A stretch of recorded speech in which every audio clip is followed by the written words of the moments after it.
Hello and welcome to the LCTV News. I'm David Riley Jr. In this edition of the LCTV News, a burned body found near Walnut Street Park, kiosk ribbon cutting, sit down with the Haven Project, and more. On December 6, a burned body was discovered near Walnut Street Park by a resident while walking their dog around 2 p.m. Lynn Police, State Police, and investigators from the Essex County District Attorney's Office were all at the scene. The body has been identified as 29-year-old Tito Lopez Ebanks of Lynn. The incident is still under investigation, and LCTV will update you with the latest information. A demand statement was set out to Lynn residents who have yet to pay their bill for this year's trash fee.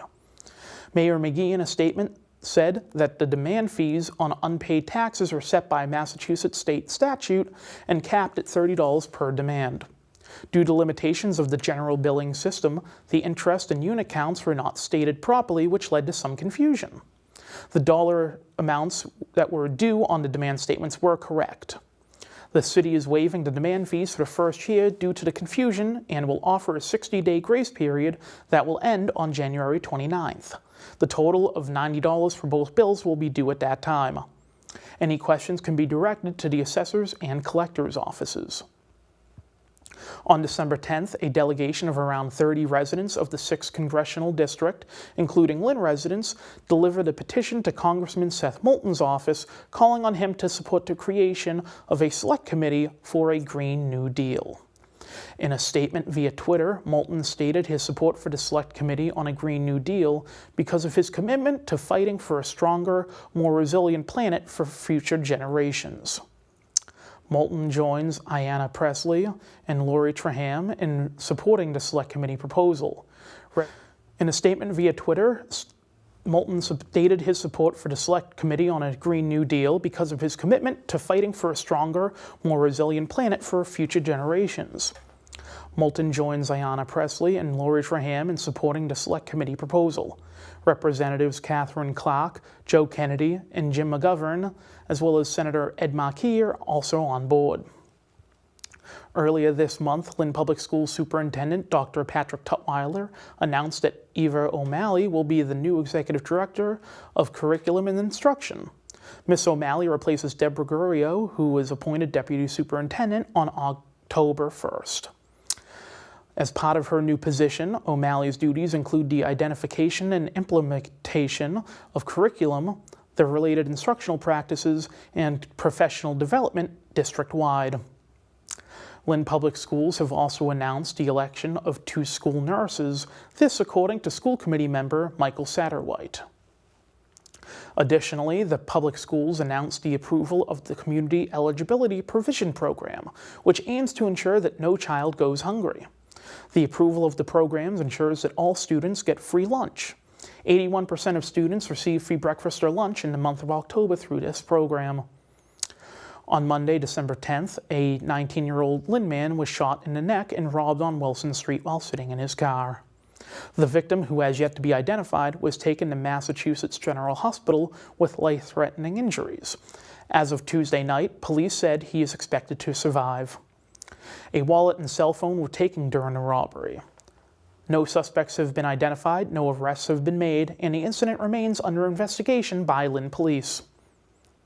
A Lynn man was arraigned on Monday after carjacking a vehicle and driving away with a baby inside the vehicle.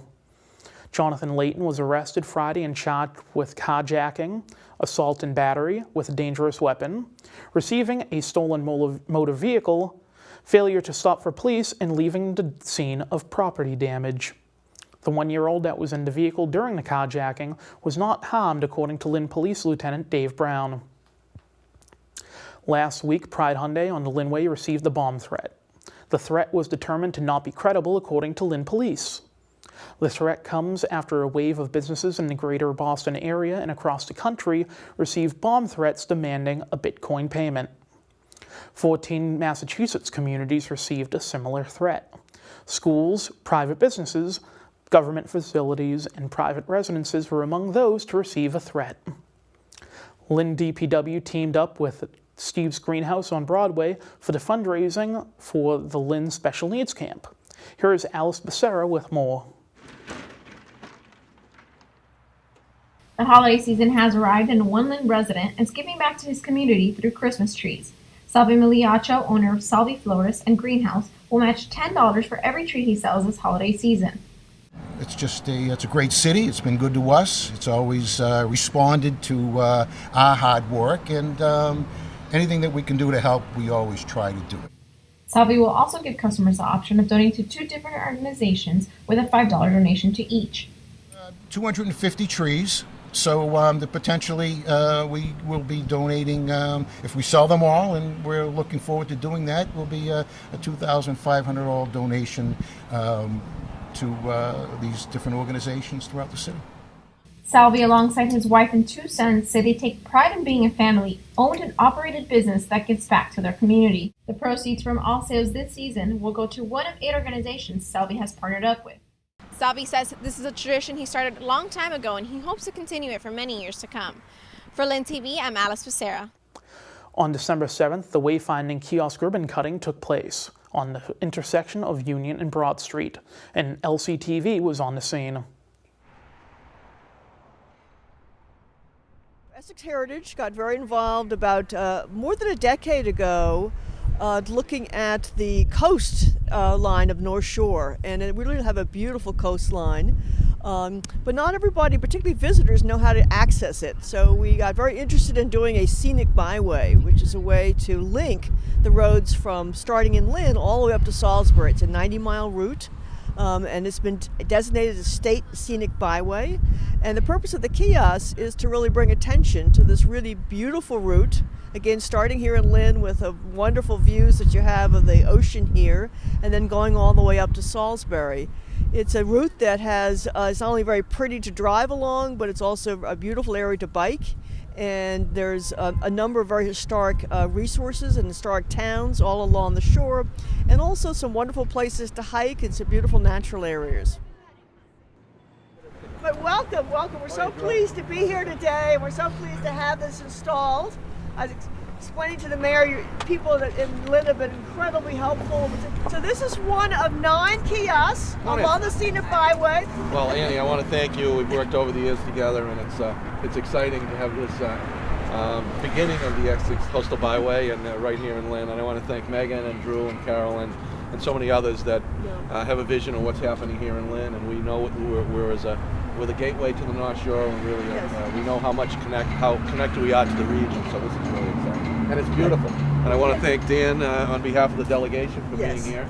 And it's great to be here. Maybe we should cut the ribbon. Sure. I think Drew and Carolyn should come up and cut the ribbon. Let's go. Hey! Awesome.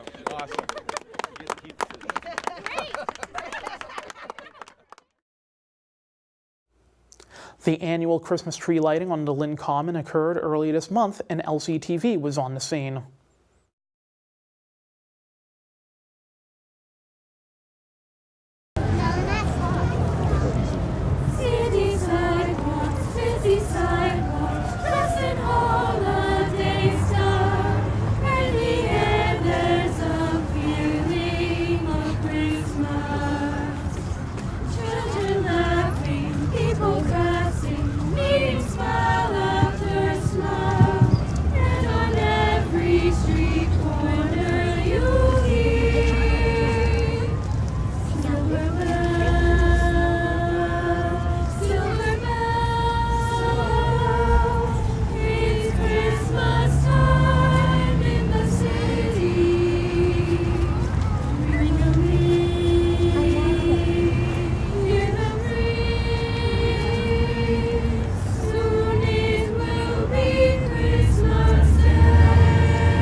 wants to know, so he knows we're here.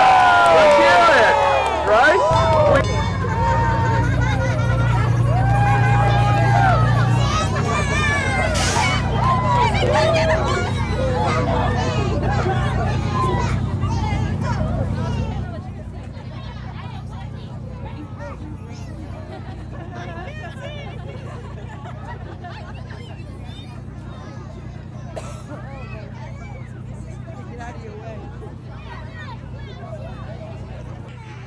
Let's welcome Santa Claus and Mrs. Claus.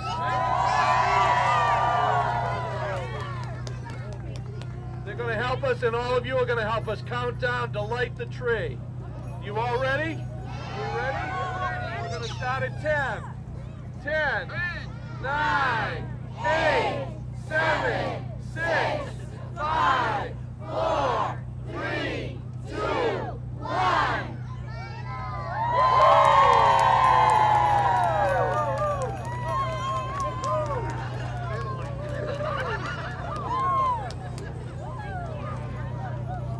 On Friday, December 14th, the Bangladesh flag-raising ceremony took place at City Hall, and LCTV was on the scene.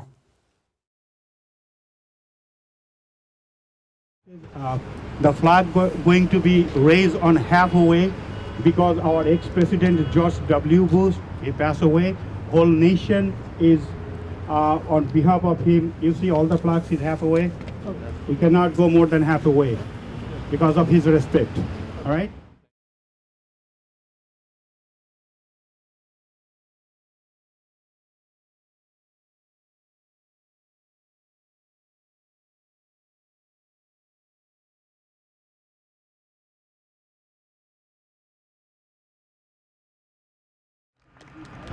Thank you very much for doing this thing, raise the flag on City Mayor.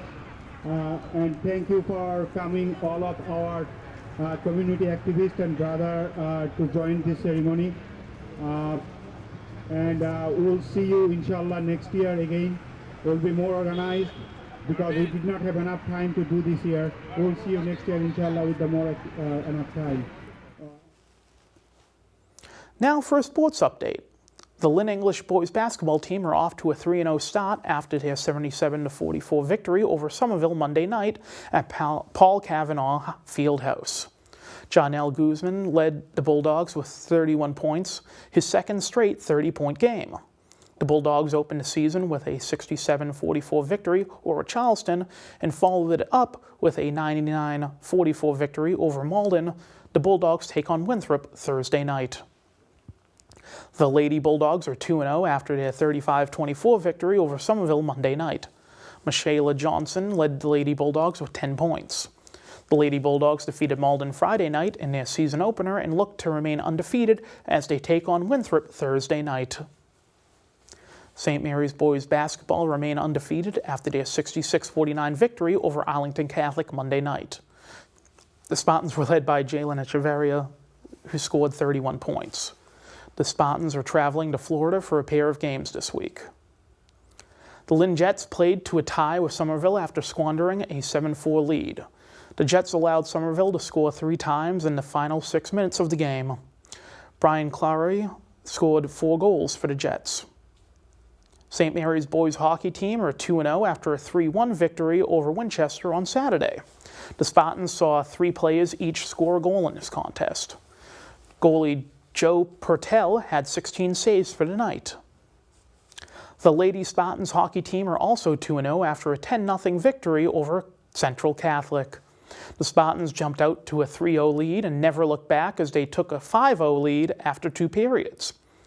Cody Butt and Kate Gray each had a hat trick for the Spartans. In this week's Community Connector, we highlight the World AIDS Day event held at Girls Inc. Here's this week's Community Connector.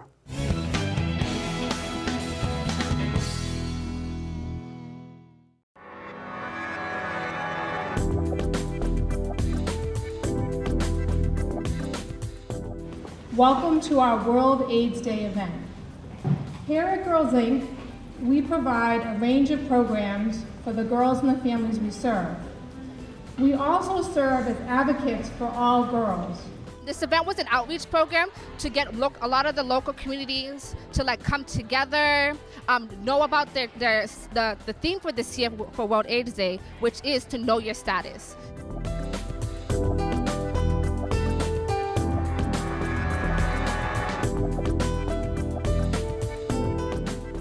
One of the areas we advocate for is high-quality reproductive health care, including contraceptive care, because we know that is an essential component in supporting young women as they determine their futures. We are here tonight because World AIDS Day is an important reminder that HIV has not gone away. There is still a need to raise money, increase awareness, fight prejudice, and to improve education. Hi, I'm Saida. Did you know the percentages of U.S. schools in which students are required to receive instruction on HIV prevention decreased from 64% in 2000 to 41% in 2014?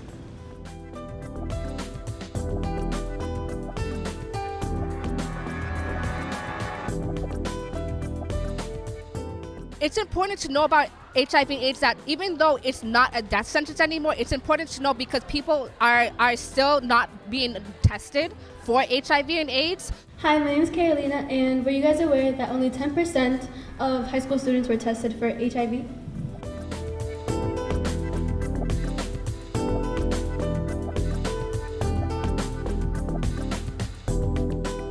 It's really important for young people to know because research shows that 10% of students are tested. 10% of all sexually active students are tested, and that's why it's really important that we, as a community, try to outreach to our young and youth people to get tested, because again, only 10% of all sexually active students are being tested.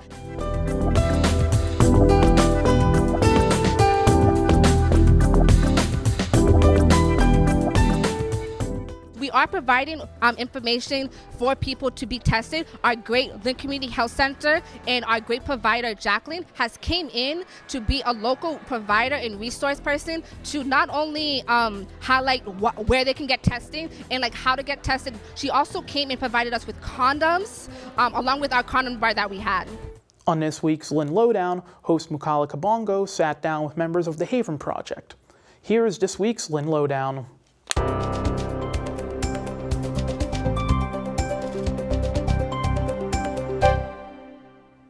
Welcome to another edition of the Lynn Lowdown. I'm your host, Mukala Kabongo. Today I have with me Emily Urbina. Did I say that correctly? Yes, you did. Yeah, and Shannon Schaffer from the Haven Project. They are here today, about to have a nice discussion. How you ladies doing? Doing all right. How's the week treating you? It's okay so far. All right, then. That's not nothing wrong with that. So the Haven Project, tell me a little about the Haven Project. What do you guys do? So we work with young people on the North Shore between the ages of 17 and 24 years old who don't have a stable living situation. That could look like any number of things. It could be anything from things at home weren't so great, so I'm staying with an extended family member for a while, to I don't have anywhere to go tonight and I'm not sure where I'm going to be sleeping. So it's a really wide range of situations, but what we do is we run a drop-in center. And we connect with those young people there right on Monroe Street here in Lynn. And we provide case management around any issue that relates to them becoming as independent as they can be. So making sure they can get their own apartment, get their own room, making sure they know how to increase their income so that they can sustainably move into adulthood at just a rate that will help them be successful. Yeah. For you, Shannon, what's your particular role with the Haven Project? So I am the volunteer mentoring coordinator. So a lot of what I'm doing is connecting community members to the Haven Project in a variety of different ways. So that's anything from tutoring to cooking to even acting as a host home provider in our host home program. Now, how many, off the top of your head, how many kids do you think drop in there on a daily basis or a weekly basis? That's a great question. Yeah. So over the course of the year, we serve a little over 200 young adults. At any given time, we're working with between 30 and 40 young people. But in the drop-in center, we'll see a few of them each evening and provide really high-quality one-to-one case management. So anywhere from 4 to 12 young people will be in each evening. Oh, okay. And what are some of the programs that you guys have in there that to help these young men and women? Yeah, the main thing is the case management and the drop-in center, and everything branches out from there. Okay. So we run a job training program, which the main site is at our coffee shop, Land of 1,000 Hills. Yeah. And we also run a Catalyst program where we can hire some young people to make products that we get to sell at farmers markets and in different businesses. Okay. We also have a transitional housing program right now that is open to young ladies, and the host home program, which we're really excited about right now. Yeah, let's talk a little about that host home program. This is something that goes on throughout the year. Yeah. You guys already had an information session with that. So, for those that may not know about this program, what does it entail? Start with you, Shannon. So the host home program basically allows for a young person who is eligible to live rent-free in a community member's home, maybe if they have an extra room or that kind of thing. It's a model that is very cost-effective and has been successful in other organizations similar to the Haven Project around the country. So we have a very specific process for both bringing on host home providers and matching them with a young person who would stay with them. But we found it historically in our organization with a couple that we've had it to be a very successful model. Yeah, then why is that important for people in the community just to help some of these young men and women that they just need a little assistance? Yeah, that's a great question. One of the things that's so awesome about the host home program is the way that it engages the community, because the issue of young adult homelessness is a community problem. Yeah. What we see is that when a young person doesn't get the interventions and help and support that they need as a young adult, they are so much more likely to enter into chronic homelessness, and that becomes like an issue that we all need to address. But also, if you have a room in your home that is not being used, that's a resource that you could make open to the community. And so the power of changing that room and what the purpose is and letting a young person stay there for a short-term basis is so transformative to that individual. Yeah. But not only that, it's cost-effective on a huge level. So as we know, like how affordable housing is a huge issue in the community, right? This city is jam-packed full of people that don't necessarily have their own space to go to. And making buildings and making more rooms available is a problem because we don't have necessarily the land that we need to keep building. And also there's the question of affordable housing and market rates and all of those issues that come into play. And that's really, really hard for a young person that finds themselves not knowing how to navigate adulthood, not really being at a career level with their employment. By and large, everybody's still at an entry-level job that pays minimum wage. They can't afford an apartment in this area, but they are on their own, and they're an adult, and they've passed that magical age 18, so they're responsible for themselves. But unless they can get the supports that they need, there is no solution housing-wise. But if we can actually take spaces that are not being used already in the community and make those like a transformative resource to our young people, it has a societal impact. Yeah, definitely. Now, if one wanted to actually be a part of this or wanted to lend a room to you guys, what would they have to do in order to make that happen? Right. Well, one of the big things we would recommend is that they first connect with us through an info meeting. We host those in our cafe, Land of 1,000 Hills Cafe on Monroe Street, about once a month. We actually just had our November one today. And that's a way for them to learn more about the Haven Project as an organization and more about our host home program. And that way it gives us a chance to meet them, for them to meet us, and it's a way for us to start the conversation of what would it look like for you to be a host home provider? From there, there's an interview process where they would meet with us for an interview. We also run a CORI, or a background check, which on any adult that's in the home. And that is really just a way for us to have conversations about the interview is just a way for us to have a conversation about what that would look like, what resources are available in the home that would be available to the young person, what kind of boundaries would you expect to have, that kind of thing, so that we can really just have that conversation. From there, we also do character references and kind of just figure that out. And once someone is on board with us as a host home provider, from that point, there's a match process. And that match process may take up to several months, depending on what young people are in our program that are in need of a host home and whether we think they would be a good fit with that host home provider. And from that point then, when they're matched, we go through a whole other process to make sure that everything runs smoothly once the young person has moved into the home. All right, definitely. And lastly, if they want to get in contact with you guys, with the Haven Project, how can they do that? How can they reach you guys? So our phone number is 781-913-5738. And they can also reach out to us on our website, which is www.havenproject.net. All right. And we would love to get in touch with anybody with any other questions that they may have. All right, awesome. See, look at that. And we are running out of time here. We've run our course, but thank you guys for coming. Thank you very much. Thank you for all this information. Yes, you guys keep continuing on doing great things. And they are on Monroe Street. If you want to get in contact with them, you can walk over to Monroe Street and talk to them about anything. All right. You guys been watching the Lynn Lowdown? We're done here. Have a great week.